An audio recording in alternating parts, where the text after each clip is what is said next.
After getting promoted to vice president, my wife disinvited me from her celebration party because her parents preferred her ex.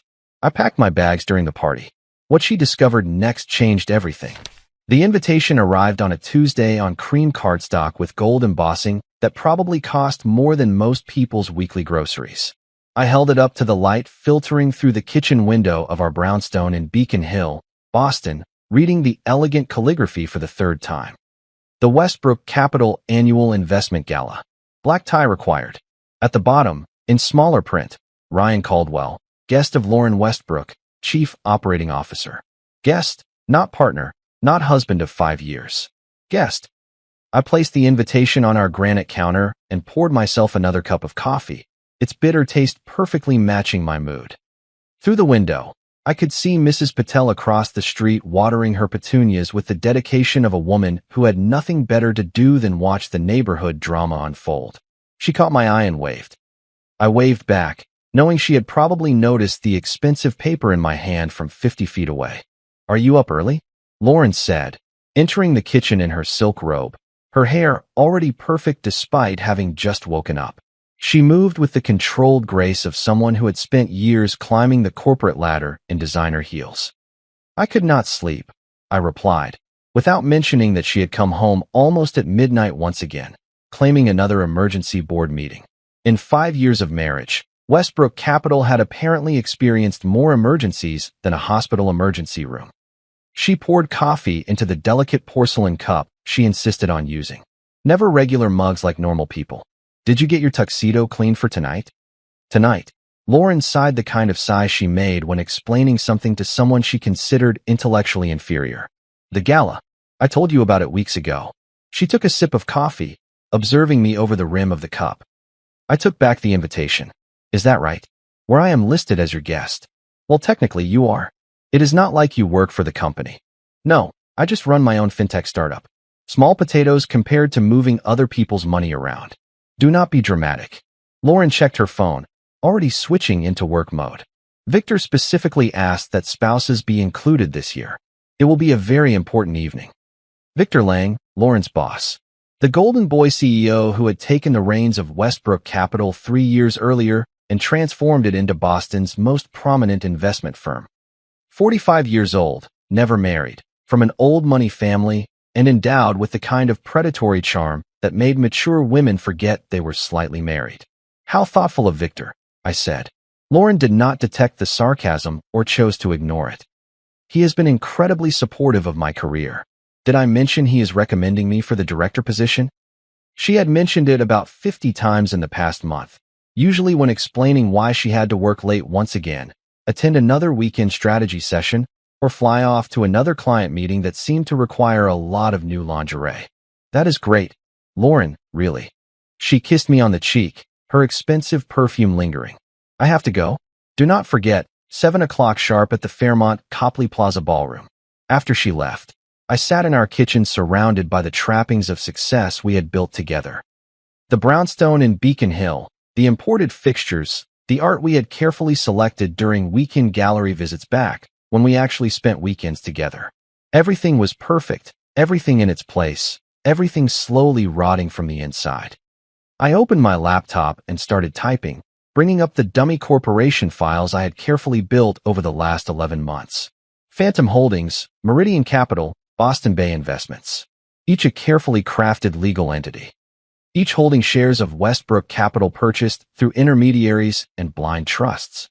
Derek knocked on my front door at 9 a.m. carrying 2 cups of coffee from the shop down the street. My chief technology officer and closest friend. He had the perpetually rumpled look of someone who preferred coding over dealing with humans. "You look awful," he said, handing me a cup. "Thanks. Come in."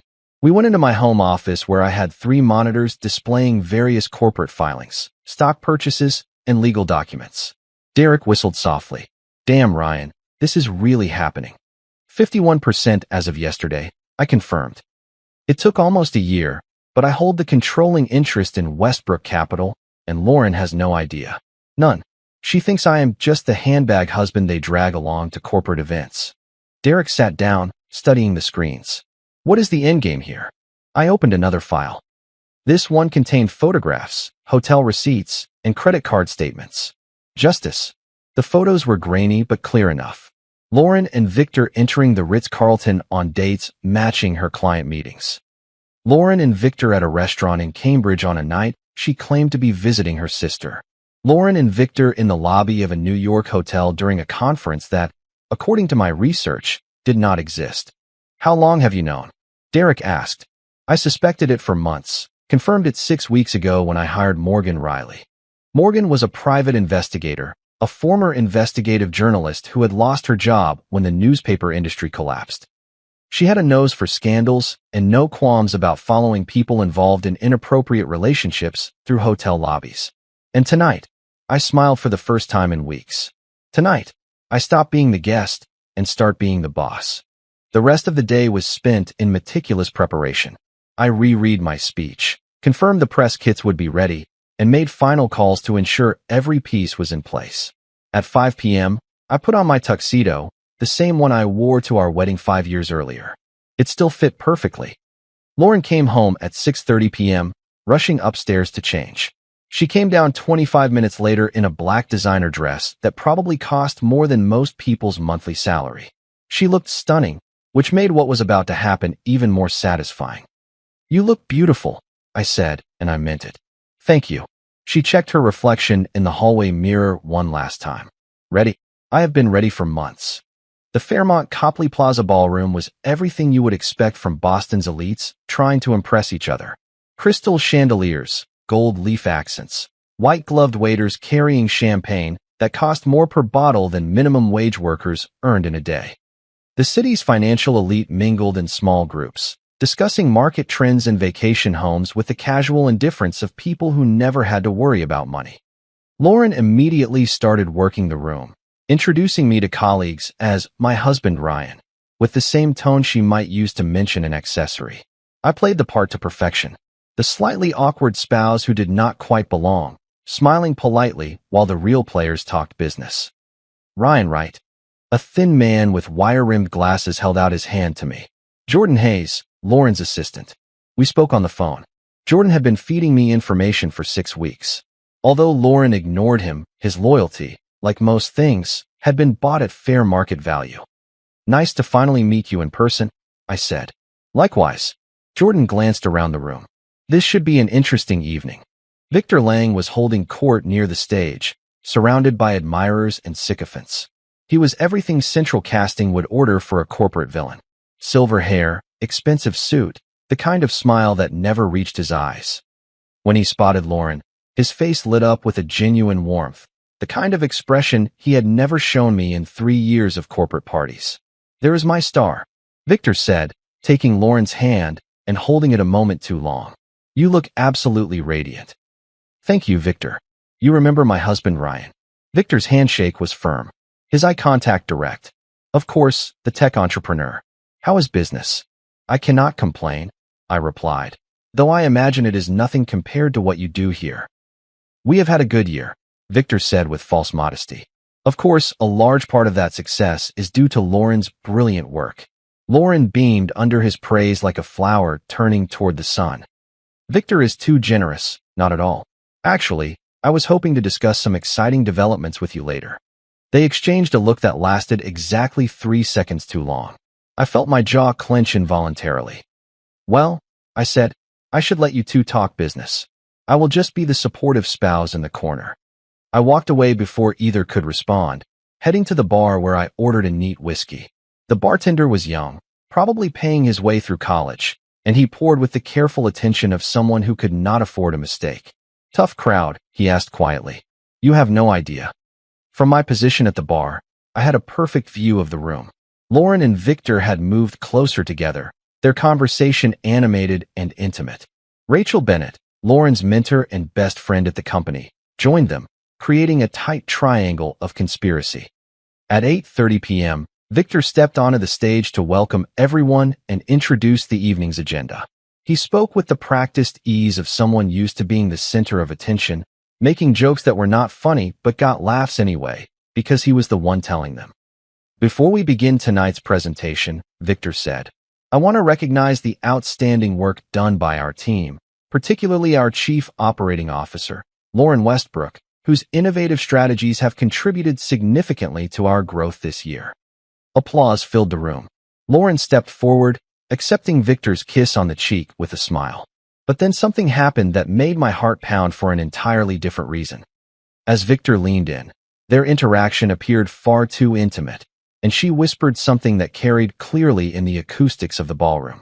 Free at last. The front tables heard it. I saw heads turn, eyebrows raise, glasses stop halfway to lips. Mrs. Henderson from the Historical Society even dropped her champagne flute, the crystal shattering on the marble floor with a sound like broken promises. Lauren realized her mistake immediately, her face flushing as she pulled back from Victor. But it was too late.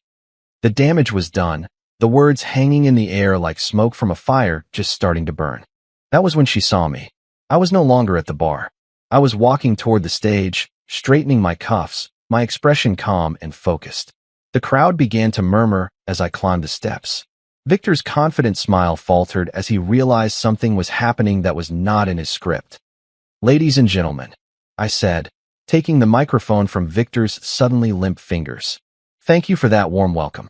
I am Ryan Caldwell, and I have an announcement that I think will interest everyone here tonight." The ballroom fell silent.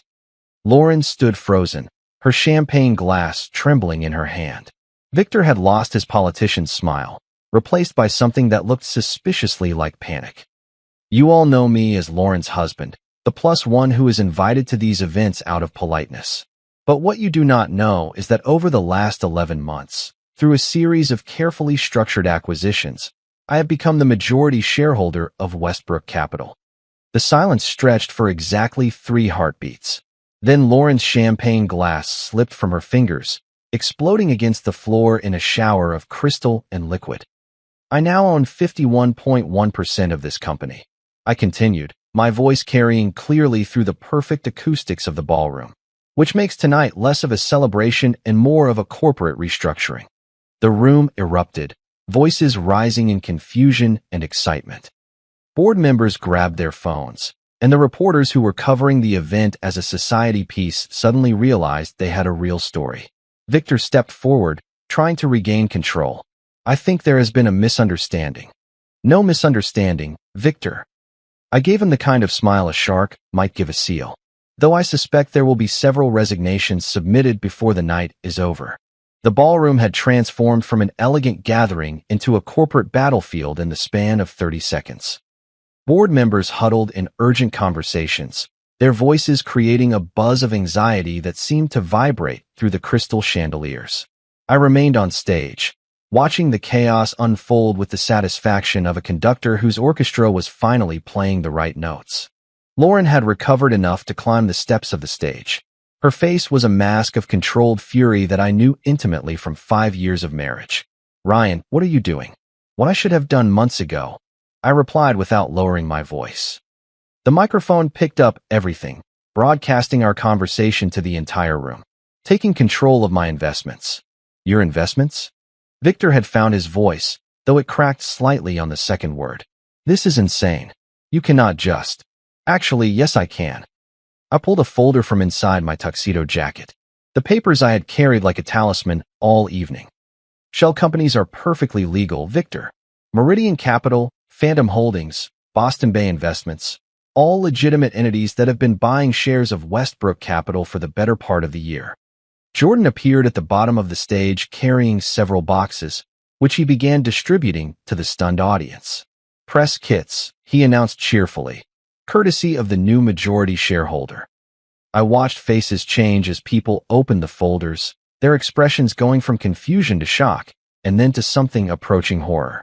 The folders contained everything Morgan Riley had gathered over 6 weeks of investigation, plus a few extra items I had uncovered through my own research. "What you will find in those folders," I said into the microphone, "is documentation of systematic embezzlement, falsified client reports, and misappropriation of corporate funds, all bearing the signature of our esteemed CEO and his chief operating officer." Lauren grabbed my arm, her nails digging through the fabric of my jacket. "Stop this right now." I looked at her. "Free at last, huh? Is not that what you said?" The color drained from her face as she realized I had heard her whispered words. Around the ballroom, People were reading the documents with growing astonishment. Camera flashes started going off as reporters documented the event, their lenses capturing images that would be on the front page in the morning. The hotel receipts are particularly interesting, I continued, addressing the room rather than my wife. 18 months of business trips that remarkably coincided with secret meetings. Victor attempted a desperate attempt at damage control.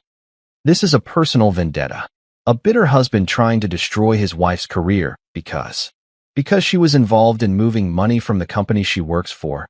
I interrupted. The co-signed accounts are all documented, Victor. Every transfer, every withdrawal, every attempt to hide assets in offshore accounts. Lauren's signature is on all of them. And that was the unfortunate result of their inappropriate relationship. In trying to help Victor move money, Lauren made herself complicit in the scheme. The relationship made her reckless, and recklessness made her vulnerable. Rachel Bennett pushed her way through the crowd, her face red with anger. This is harassment. Lauren is one of the most ethical people I know. Really? I smiled at her, pulling out my phone. That is interesting, because according to the recordings I have, you have been feeding me information about Lauren's activities for the past month. Rachel's face went white. That is not. I never. Yes, you did. I played a brief audio clip. Rachel's voice was clearly audible, discussing Lauren's schedule and Victor's travel plans. It turns out loyalty is cheaper than I expected. $50,000, was not it? The betrayal hit Lauren like a physical blow. She stepped back, looking between me and Rachel with the expression of someone watching their world collapse in real time. You bought my friends? She whispered. I bought information. I corrected. The friendship was apparently never real to begin with. Victor tried one last time to regain control, stepping toward the microphone. Security. I want this man removed from the premises. Security works for me now, I said pleasantly. As of 6 p.m. tonight, I have terminated your employment contract, Victor, along with several other executive positions I deemed redundant. I signaled Jordan, who produced another set of documents from his seemingly endless supply of folders. Termination letters, effective immediately. Security will escort you off the premises. The security team, looking uncomfortable but professional, approached the stage. These were men who had worked for Westbrook Capital for years, but they understood the basic principle of employment. Whoever signs the checks gives the orders. This is illegal, Victor stammered. You cannot just fire the entire executive team. Actually, yes I can. Majority shareholder privilege. I stepped closer to him, lowering my voice so the microphone would not pick it up.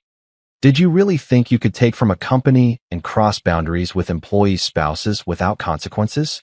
This is not a movie, Victor. Actions have repercussions. The security team was polite and firm, escorting Victor toward the exit as reporters shouted questions and flashes popped. He tried to maintain his dignity, but there is no dignified way to be removed from your own corporate party. Lauren remained on stage, isolated and exposed. The woman who had entered the ballroom as a rising corporate star was now at the center of a major scandal that would follow her for the rest of her career. Why? She asked, her voice barely audible. Because you made a choice, I replied. You chose Victor over our marriage. You chose to take from the company over honesty. You chose to whisper those words while sharing an intimate moment with another man at a public event. I am just making sure you get the freedom you seem to want. The crowd was beginning to disperse. Board members headed for the exits while reporters lingered to ask questions. I stepped down from the stage, straightening my tuxedo jacket. Ladies and gentlemen, I announced, Westbrook Capital will continue operations under new management. Any questions regarding the transition can be directed to our interim leadership. I gestured to Rachel, who looked like she would rather be anywhere else in the world. Congratulations on your promotion, Rachel. Try not to repeat past mistakes. I woke up in my own bed for the first time in months without the sound of Lauren's alarm clock.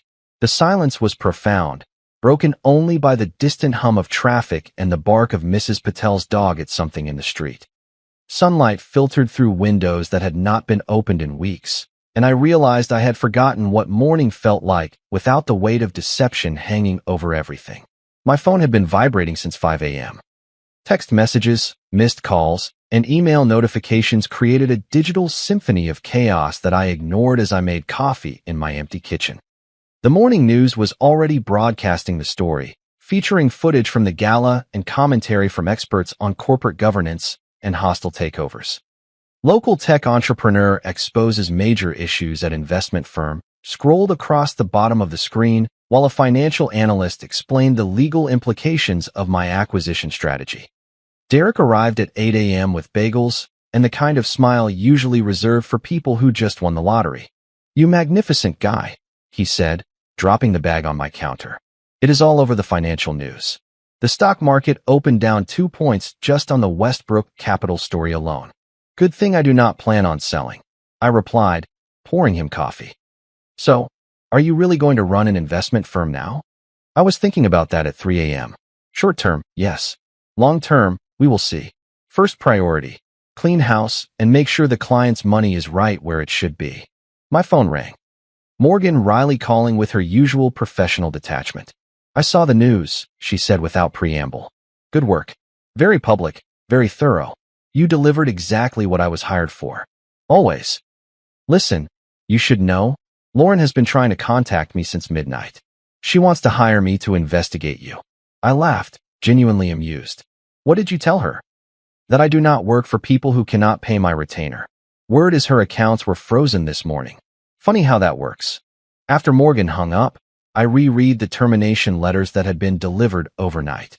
Victor's severance package had been voided for breach of fiduciary duty. Lauren's employment had been terminated for cause, eliminating her stock options and retirement contributions. Clean, legal, and absolutely devastating. The doorbell rang at 9:30 in the morning. I opened it to find Lauren standing on my doorstep, still wearing the same black dress from the gala, but looking like she had slept in it. Her makeup was smeared, her hair disheveled, and she carried a single suitcase. "We need to talk," she said. "No, we do not."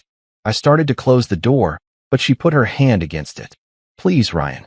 5 minutes." Against my better judgment, I let her in. She walked through our home like a stranger, touching familiar objects as if trying to remember what they meant. "How long were you planning this?" she asked. "Since I found the hotel receipts in your bag 3 months ago." She flinched. "I never meant for this to happen. Victor and we were just working closely together, and things developed." "Things developed?" I interrupted. "You became involved in taking money from your own company to support those secret meetings with your boss. None of that was innocent. The money was always going to be paid back. It was just temporary. It was embezzlement, Lauren. The FBI is probably going to be very interested in those offshore accounts." Her face paled. "FBI? White-collar crime is still crime. Victor may have convinced you otherwise, but federal prosecutors tend to disagree." She collapsed into the living room armchair, the same one where she used to read the Sunday morning papers while I made breakfast. Now she looked small and defeated, nothing like the confident woman who had left for work the previous morning. "What do you want?" she asked quietly. "I want you to leave. Take what you can carry and find somewhere else to live. This is my house too." "Actually, no." I pulled out another folder, this one containing mortgage documents and property deeds. Given the circumstances with the misappropriated funds, the house, the car, the investment accounts, all tied to money that legally belongs to Westbrook Capital. Lauren stared at the papers, her hands shaking slightly. "You cannot do this." "I already did. Your things will be on the curb at noon. I suggest you find somewhere to put them." She looked at me with something approaching desperation. "I loved you, Ryan. I still do." "No, you do not. You love the idea of me, the stable husband who would not ask too many questions while you pursued your career with Victor. But you never loved me enough to be honest. It was a series of choices. Every secret meeting, every lie, every forged signature. All choices. And now you are going to live with the consequences." The doorbell rang again. This time it was a process server delivering divorce papers that had been filed at 8 a.m. Lauren's face crumpled as she read the terms. "No alimony," she whispered. "Infidelity and involvement in the financial misconduct tend to impact spousal support in these cases," I explained. "Your lawyer should have mentioned that." "I do not have a lawyer. I cannot afford one." "Then I suggest you find legal aid. You are going to need representation when the criminal charges are filed." She left without another word, dragging her suitcase behind her like an anchor she could not quite let go of. Through the window, I watched her walk down the street, while Mrs. Patel pretended to water plants that had already been watered twice. At noon, a moving truck arrived to collect Lauren's remaining possessions. I supervised the loading, ensuring nothing belonging to the house left with her personal items. The movers were efficient and professional, treating the job like any other household dissolution. By 2 p.m., the house was mine again. I spent the afternoon at Westbrook Capital, reviewing files and meeting with employees who had survived the executive changes. The office hummed with nervous energy as people tried to figure out what the new ownership meant for their jobs. Rachel knocked on the door of what used to be Victor's office at 4 p.m. She looked exhausted, the weight of a sudden promotion combined with the public scandal evident in every feature of her face. The SEC wants to schedule interviews, she reported. They are treating this as a potential securities fraud case. Good. Cooperate fully. Provide whatever they ask for. And Lauren? I looked up from the financial reports I was reviewing. What about Lauren? She called me this morning. She is staying at a motel near the airport. She wanted to know if there was a way to fix this. There is not. Rachel shifted uncomfortably. Look, I know what I did was wrong. Taking money from you to provide information. But she was destroying everything she had worked for, and Victor was using her. You do not need to justify yourself to me, Rachel. You made a business decision. I respect that. Well, I do, because I feel terrible about it. I put the reports down and looked directly at her. Lauren made her choices. You made yours. Victor made his. Everyone has to live with the consequences. That is how the adult world works. She nodded slowly. The board wants to meet tomorrow morning. They are worried about market confidence and client retention. Schedule it for 9 a.m. And Rachel, start looking for a permanent CEO. I do not plan on staying in this business long term. After she left, I sat in Victor's old office looking out at the Boston skyline. The view was spectacular, worth every dollar Victor had taken to maintain his lifestyle, but it felt empty, like a beautiful painting of a place that did not really exist. My phone vibrated with a text from Derek. Drinks tonight?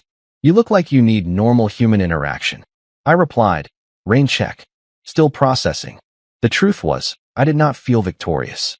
I felt hollow, like I had won a war by burning down everything worth defending. Lauren was gone. Victor was finished. And I was sitting in an office I had never wanted, running a company I did not care about. But justice was not supposed to feel good. It was supposed to be necessary. And as I watched the sun set over Boston Harbor, painting the sky the color of old money and new regrets, I knew I had done what needed to be done. 3 weeks later, the novelty had completely worn off. Running Westbrook Capital proved to be exactly as boring as I had anticipated. Endless meetings about portfolio management, client relations, and regulatory compliance. The kind of corporate grind that made me understand why Victor had started taking money just to feel alive. I was reviewing quarterly reports when Jordan knocked on my office door carrying a stack of newspapers and looking unusually excited. You might want to see this, he said, spreading the papers across my desk. The headlines told the story in black and white. Former investment exec arrested in embezzlement scheme. Victor's mugshot stared back at me from the front page of the Boston Globe. His silver hair disheveled and his politician's smile replaced by the empty expression of someone who had finally run out of charm. The FBI raided his condo this morning, Jordan reported. Found evidence of additional fraud going back 5 years. Looks like Lauren was just the latest in a long line of people involved. I studied the photograph, feeling less satisfaction than I expected. Victor looked smaller in handcuffs, more pathetic than threatening. The man who had crossed boundaries with my wife and taken from his company was just a middle-aged individual who had thought he could outsmart the system. And Lauren, cooperating witness. Her lawyer negotiated a plea deal. Probation and restitution in exchange for testimony. Smart. Lauren had always been better at negotiating deals than taking responsibility for her actions. She would probably try to present her cooperation as some sort of turning point. Derek arrived for our lunch meeting looking like he had spent the night coding, which he probably had. My startup was thriving without my daily involvement, mostly because I had already hired people better than me at the technical aspects. So, when are you coming back to the real world? He asked, unwrapping a sandwich. Soon.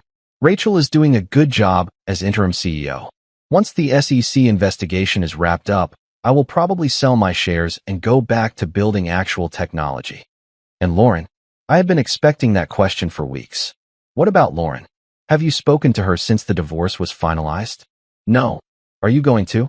I considered the question, watching pedestrians navigate the sidewalk 20 floors below. People with normal problems, normal relationships, normal lives that did not require federal investigations to resolve. There is nothing to say. She made her choices. I made mine. Everything that needed to be said was said in court. Derek nodded, but I could tell he was not entirely convinced. He had known me long enough to recognize when I was avoiding something. You know, he said carefully, revenge is supposed to have an endpoint.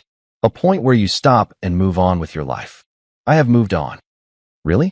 Because from where I am sitting, it looks like you were stuck. You took over the company, ended her career path there, ended the inappropriate relationship, and saw her boss face legal trouble. Mission accomplished. So why are you still here? It was a fair question. I had accomplished everything I set out to do. Lauren was disgraced in her professional circle. Victor was in federal custody, and I had recovered the funds. By any objective measure, it was complete. So why did it feel unfinished? The answer came to me that evening as I sat in my empty house, eating Chinese takeout and watching the news coverage of Victor's arrest. The reporter mentioned that Lauren had declined to comment, but they had managed to get footage of her leaving the federal courthouse after her plea hearing. She looked worn down, thin, pale, wearing simple clothes, and she moved with the careful precision of someone who had learned that every step could be watched and judged. She looked like someone who had lost a great deal, which was what the situation had led to. So why did seeing her like that make me feel worse instead of better? My phone rang. Mrs. Patel calling from across the street. Ryan, dear, are you all right? I saw the lights on very late again last night. Mrs. Patel had appointed herself my unofficial guardian since Lauren's departure, checking on me with the persistence of someone who had raised children and was not about to let a neighbor struggle alone. I am fine, Mrs. Patel. Just working late. Well, I made too much stew again. I am bringing some over. She hung up before I could protest, which was probably for the best. I had not eaten properly since the divorce was finalized, subsisting mostly on coffee and whatever Derek brought to our meetings. Mrs. Patel arrived 25 minutes later, carrying enough food to feed a small army. She bustled around my kitchen as if she owned it, heating the food and setting the table with the efficiency of someone who had been running households for decades. You look terrible, she announced in the same tone she might use to comment on the weather. Thank you. You are not the first to mention it. When was the last time you ate a proper meal? Or slept through the night? Or spoke to another human being about something other than business? I could not remember. The past month had been a blur of legal proceedings, corporate meetings, and lonely evenings in a house that felt too big and too quiet. I am processing. Processing what? The betrayal is over, the problems at the company are exposed, and you are in a stronger position. What is there to process? Mrs. Patel had a way of cutting through complexity that was both refreshing and uncomfortable. She had watched the whole situation unfold from her front window, and her perspective was unencumbered by the emotional complications that kept me awake at night. It is not that simple, I said. Nonsense. You were married to someone who betrayed your trust, took from her company, and embarrassed you publicly. You brought those issues to light and ended the marriage. Case closed. She was right, of course. From the outside, it was exactly that simple. But from the inside, it felt like I had won by becoming someone I did not recognize. I caused her life to fall apart, I said quietly. She caused her own situation to collapse. You just made sure everyone saw the truth. Mrs. Patel sat across from me at the kitchen table, her expression softening slightly. Ryan, dear, I have been married for 47 years. I have seen good marriages and difficult ones, faithful spouses, and those who crossed lines. People who fix their problems and people who do not. What happened was wrong. What you did was ensure accountability. So why does not it feel like closure? Because you are a decent person. Decent people do not like seeing others destroyed, even when consequences are necessary. She patted my hand with the gentle firmness of someone who had comforted countless people through crises. But that does not mean you were wrong to pursue it. Some people only learn through significant consequences, and some consequences are serious. Your wife needed to learn that actions have a price. Now she has learned it. After she left, I sat in my kitchen eating her stew and thinking about consequences. Lauren had learned her lesson. Victor was learning his in federal custody, and I was learning mine in an empty house filled with the echo of choices that could not be undone. The next morning, I made a decision that surprised even myself. I called Rachel into my office and handed her a folder containing transfer documents. "What is this?" she asked. "Your company. I am selling you my shares for exactly what I paid for them." She stared at the papers as if they might explode. "I cannot afford this. 10-year payment plan. 0 interest. You are running it anyway." I looked out the window toward Boston Harbor, where cargo ships move goods that would eventually become products people actually needed. Real work creating real value, instead of moving money in circles. Because I do not belong here. It was never about wanting to run an investment firm. It was about making sure the people responsible faced the consequences. And now they have. I spent the rest of the day clearing out Victor's old office, packing the few personal items I had brought, and leaving everything else for Rachel. At 5 p.m., I walked out of Westbrook Capital for the last time, carrying nothing but a small box and the knowledge that accountability, however difficult it felt, had been served. Derek was waiting for me in the lobby, grinning like he had just solved a particularly complex coding problem. "Ready to get back to work?" he asked. "More than ready." As we walked out into the Boston afternoon, I felt something I had not experienced in months. The possibility of moving forward instead of looking back. Holding people accountable, it turned out, was not a destination. It was just a very expensive way to buy closure. And now, finally, I was free to find out what came next. 6 months later, I was debugging code at 2 a.m. when my phone buzzed with a text from an unknown number. "Saw the article about your company's IPO. Congratulations. You deserved better than what happened. L." I stared at the message for a long time, then deleted it without replying. Some conversations were best left unfinished. Outside my office window, Boston slept under a blanket of snow that made everything look clean and new. Tomorrow, there would be new problems to solve, new code to write, new possibilities to explore. But tonight, for the first time in over a year, I felt like myself again. The chapter was over. The real work could finally begin. Comment. Hey everyone, this story really got me thinking about what we truly deserve in life. I believe protecting your self-respect should always come first, even when it's painful. Setting healthy boundaries is one of the most important ways we can show ourselves kindness. Taking responsibility for our own peace is far more powerful than holding on to anger. Healing truly starts when we choose to let go and move forward with dignity. You don't have to stay in situations that break your trust or drain your spirit. Learning to choose peace over chaos is a sign of real inner strength. I hope this reminds you to value yourself enough to make tough choices. You deserve honesty, respect, and genuine love in every relationship. Take good care of your heart, and remember you're stronger than you think. If you like the stories, don't forget to leave a comment and support the channel by subscribing. See you in the upcoming stories.